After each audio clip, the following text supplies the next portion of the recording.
how do you go back to sleep if for some reason you wake up between 2 to 3 a.m. in the middle of the night? I would consider myself an expert at insomnia because I had this for over a decade and it was destroying my life. It was not just getting up at 2 or 3 in the morning. Sometimes I wouldn't even sleep for 1 minute the entire night. I would lay there.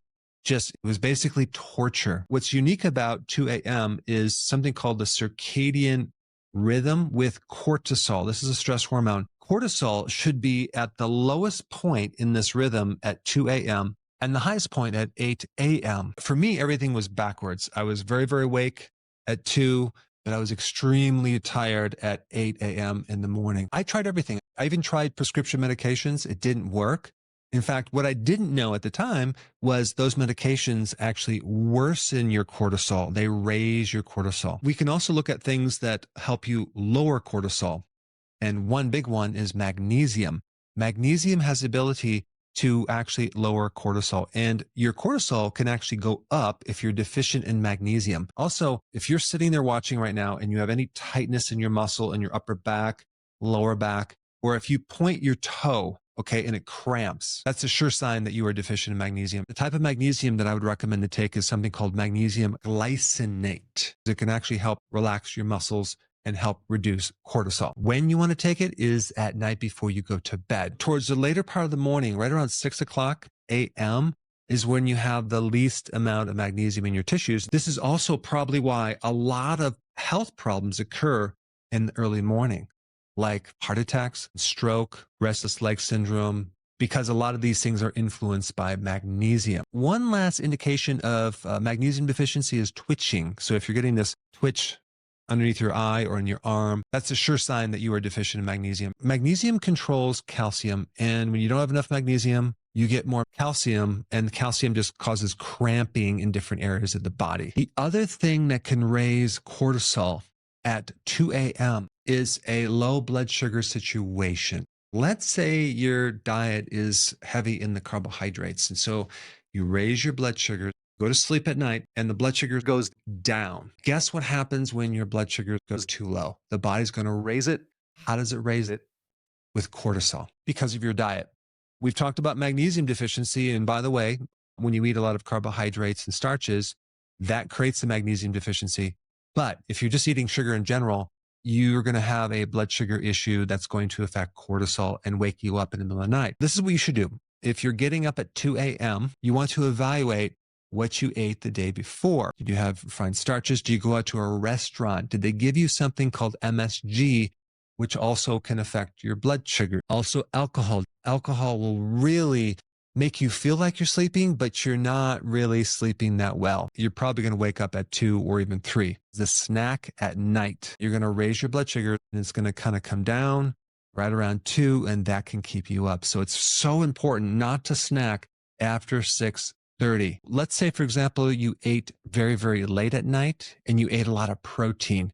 Protein tends to stimulate the body, and that can interrupt your sleep. In fact, one thing that I find that really works for my sleep is if I have my last meal later in the afternoon and then I don't eat after that. Boy, do I sleep a lot better if I don't eat too late at night. Another thing with salt cravings, let's say, for example, you crave salty chips at night. The reason why people crave salt is because they're usually deficient in sodium.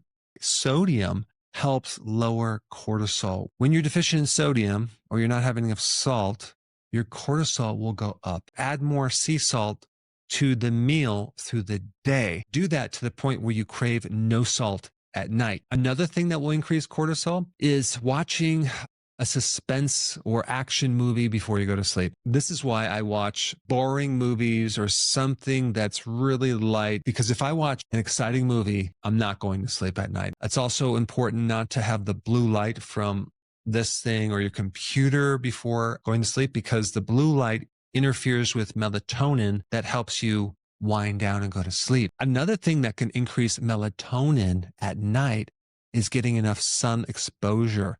Getting more sun during the day does definitely help you sleep at night. Over 50% of the sun, as well as the light from a fire or even candles, can give you infrared. That infrared will increase melatonin in the cells. If you're deficient in B1, you're going to have a lot of energy in your body because you have a more of an energy capacity problem that you have to do something to get that energy out of your body. So if you don't exercise, you're going to have a harder time going to sleep. So I highly recommend you go for long walks, do some workout that will get you tired, but I have to work out to get the energy out of my body. Another thing that can affect your sleep at 2 or 3 a.m. is something going on with your liver. The liver is the organ that detoxifies between 1 and 3 in the middle of the night. If there's anything that's related to that, let's say alcohol, you're trying to get rid of alcohol, or you're taking medications that your liver's trying to get rid of something, that can throw off your sleep. Take milk thistle before you go to bed. That's really good for the liver. Another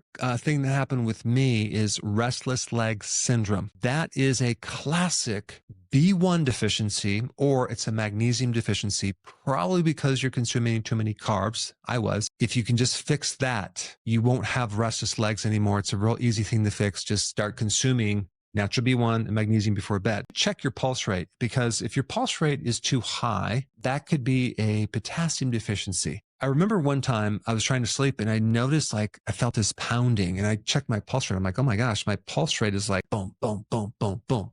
There's two things that cause a high pulse rate. It's low potassium, usually because you're eating too many carbs, or your pH is too acidic. In the past, I would take kombucha tea, or I would do apple cider vinegar right before bed, and I would take it too concentrated, and that acidified myself. That was a problem that I ran into. For some people, drinking apple cider vinegar more diluted can help them, but also the apple cider vinegar really helps stabilize the blood sugars through the whole night. If you suspect blood sugar problems, apple cider vinegar is great before you go to bed, and it'll also help you increase the absorption of certain minerals. And if that doesn't work and you're laying there for a longer period of time, I would pull out a book, nothing too exciting, but just start reading a book until you get tired and fall asleep. And the next day, what I would do is I would go for a really long walk, not to raise the pulse rate, but just to kind of like have a lot of oxygen, so you can kind of just drain out this cortisol and adrenaline that has built up. Go ahead and try these things, and then comment down below how they've helped you.